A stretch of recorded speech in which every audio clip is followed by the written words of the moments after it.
April was a very focused month of JRPG playing for me. I managed to beat 2 decent-sized JRPGs in series that are new to me largely thanks to not straying from them, which makes for a somewhat shorter video but means I completed 2 JRPGs, which is pretty satisfying. I did fit in a couple of extra things though, with my addiction to Xenoblade Chronicles 2 needing to be catered to, and my daily Persona OA sessions exploring its recently added gameplay keeping my Persona 5 urges at bay. So although it's not as many games as usual, here are all the JRPGs I played and got really into in April.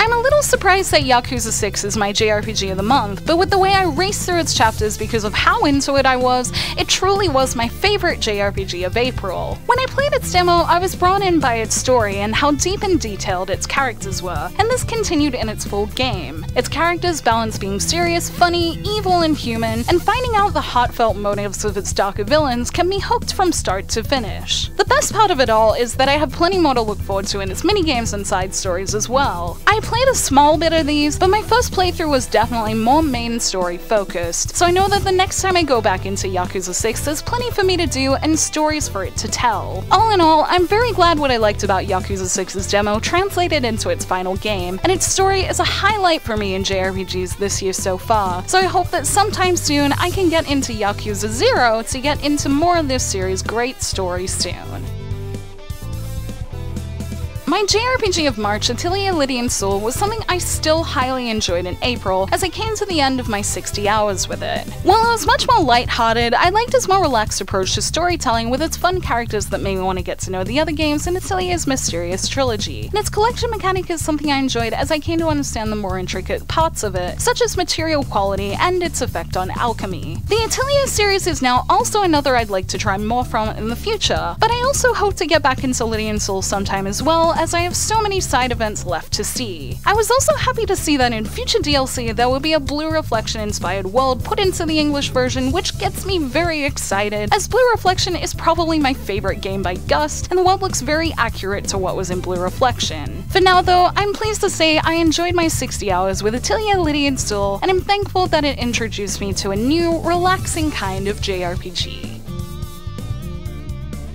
I was delighted to find as I was editing my last JRPGs I played video that Persona OA's gameplay mechanics had been added in, and I got to playing them as soon as I could. This Persona game might not be the deepest JRPG for smartphones with its passive nature, but I kinda like this passiveness as it means I can use my portable consoles for more immersive game experiences on the go, and this one for something when I have a spare moment. I'll have a more detailed explanation coming up about it in another video soon, but it balances being immersive while you play it with the familiar mechanics such as choosing personas and raising confidant ranks with new social dialogues, while also being quite passive with its search game, making it easy to feel like you're making progress in it while still being able to not be glued to your phone all the time on the go. It's no replacement for Persona 5, but it works well as a pocket version, and I would be very happy to see this localized for its social events and how enjoyable it is in small doses. So as my new favorite smartphone game, I'm looking forward to talking about it more soon. Since I'd finished Yakuza 6 and Atelier, Lydie, and Suelle towards the end of April, I decided to give in a little to my Xenoblade Chronicles 2 addiction and play just a little more of my New Game Plus playthrough to do a few quests. I didn't play much other than quests that involved me running into Gormont to grab a couple of ingredients and seeing if any of my core crystals would net me any of the newer blades, which they didn't, but it's always a pleasure to re-enter the world of Allrest with its great soundtrack and charming characters, so hopefully I'll get a chance to jump back into play soon. I'm currently trying to focus my completionist playing of games a little more based on what I'm close to completing in other games, so I may be trying to pick Xenoblade Chronicles 2 up a bit less over the next few weeks, but whether it gets an update or more blades, I'm sure something will bring me back into it in the near future.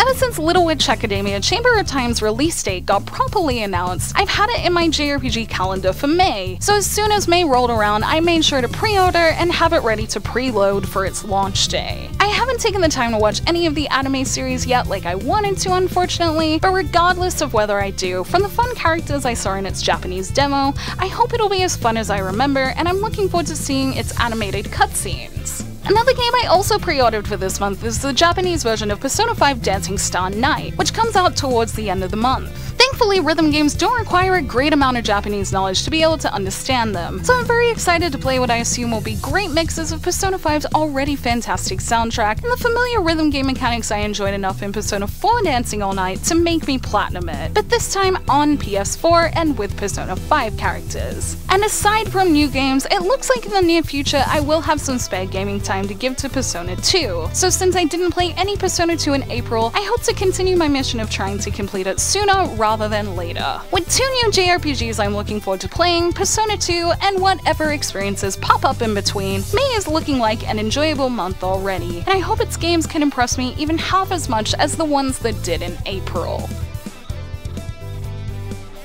Thank you for watching this video. Let me know in the comments below what you played in April and what you plan to play in May. You can like and share this video if you enjoyed it, subscribe to my channel for more JRPG content like this, and ring that bell to get notifications on whenever I post so you don't miss a thing. You can check out more videos here or check out the blog at jrpgjungle.com. I do everything I do here but in written form, and you can find me on social media on Twitter, Facebook, and Instagram, all at jrpgjungle. Those links will be in the description below, along with all the games mentioned in this video. Until next time, thank you, bye!